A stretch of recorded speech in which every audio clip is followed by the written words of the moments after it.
Welcome back to Full On Football with, of course, our guest tonight, young Craig Goodwin from Raiders Football Club, and of course young Barney Smith from head coach of Adelaide Comets. And I can say that because, you know, I'm older than you, so you are young. Of course you can. Young, yeah, beautiful and fresh. I can stake claim. I think that I'm the youngest coach in the state. Yeah, I think you are. Senior coach. Yeah, definitely. I'm trying to think of someone younger. Yeah, but Benny Dale, is he older than you? How old's Benny Dale? Oh, I don't know. I'm not sure. No, I'd say Benny's older. Okay, well, I'll have to take you to task on that one. Now, of course, Premier League, Barney, now, had a bit of an up and down start to the season, but you're coming good now, and of course, some of the players that you've got in the side are doing very, very well, and I mean, we did film a game of yours going back probably about 3-4 weeks ago. Mohamed Kone, to me, is just a brilliant player. He's just uncontrollable if you're trying to stand him. He's just all over the place. You just cannot contain a player like him. No, you can't. Mohamed's very unorthodox, if you like, in his gameplay, and I can't control him as a coach.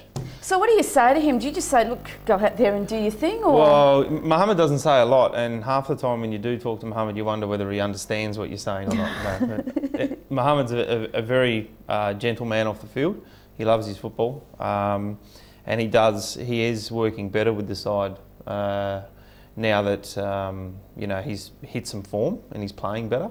He had a rough start to the year. You know, we've talked about different influences on us outside of football. You know, Mohamed's mum was quite sick at the start of the year, and that was impacting him quite heavily. He was pretty upset by that and was focusing on what was happening with his mum, and you know, that was turning around to making it quite tough for him on the weekends, and probably wasn't playing to Mohamed's standard. But certainly his mum's better now. She's back. She's back home. So. Another one where it's sort of taken it away from his focus, and now he's focusing completely on football. But also the service to our strikers as well has improved as the side slowly started to get a lot of our players back. You know, the start of the season, or the first 10 rounds, you know, it has been up and down, but you know, a lot of that's been caused by just the freakish amount of injuries that we've had. You know, and 1 week I think we ended up having eight senior players injured out of 15 to make up a first team squad. So that certainly makes it tough. It gives a lot of young boys good opportunities, and that's good for them because they can experience playing first team football, and it helps them develop as young guys. But when you're in the business of trying to get 3 points, and we have such a short season with 18 games. You know, Ryan Moore broke his hand and he was out for 6 weeks with the broken hand. That's a third of the season. Yeah, exactly. So it's been a challenge the first half of the season, but now most are back. Most of our players are now fully fit, which means there's good competition for positions, and there's probably a stronger, more experienced side out on the weekends now. Now, of course, Craig, you play under someone who with vast experience, as in Richie Aligic. Having someone like Elias Dimotsidis within the squad must be great for the young guys around him, because he's just got enormous amount of experience in the game. Yeah, definitely. Demo's, and he's a likeable character. He's very level-headed and he's good with the young guys. Like, you know, he'll pull them aside. He doesn't bark at them too much. And takes them under his wing and certainly helps them in different aspects of their game. Another one also, Stevie Johnson, who you had on the show. Stevie's very good with the young boys too. He's very vocal from the back as one of our other experienced players. So we've got a good mix in there.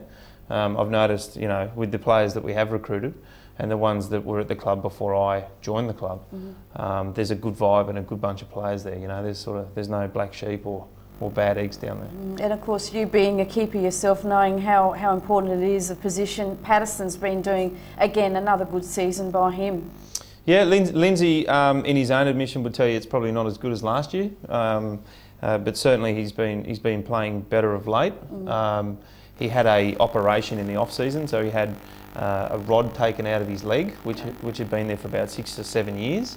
So I think he dealt a little bit with the psychological aspect of that, of is his leg going to be okay, and also during games, if I get hit, is the leg going to stand up to task? So maybe that played on his mind a little bit. We also gave Lindsay some added responsibility this year, making him the captain of the Comets, obviously because Nick Gower has now stopped playing in the first team. So Lindsay's dealing with both trying to be a keeper and lead as a captain out in the field.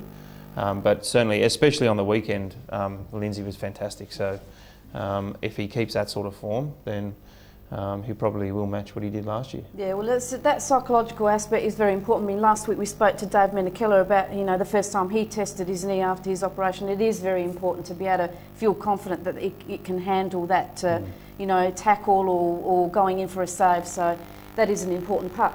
Something that's very important is the results, and let's have a look at those results after round 12 for the Premier League. And again, interesting results. Each week we look at these, and there's some fantastic results that come through.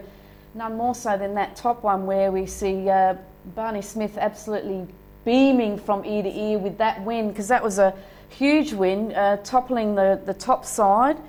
Adelaide Cobras 2, Adelaide Comets 5, with Jackson and Tatani scoring for Cobras as they do each week, and Dumutsida scoring a hat-trick, Mohammed Kone and Mitchell scoring for Comets. So a very big and important win there for you, which saw you go up the ladder as well. Adelaide Olympic 1 and Pirates 1, both at basically their home grounds. Orlando scoring for Olympic and Mercurio scoring for Pirates. Panthers 1, Cumberland United 4. Nathan Kuzmina scoring for Panthers, and the McDonald brothers again featuring for Cumberland, with B. McDonald getting 2 and Robbie getting the single one, and Lippert scoring the other goal there for Cumberland.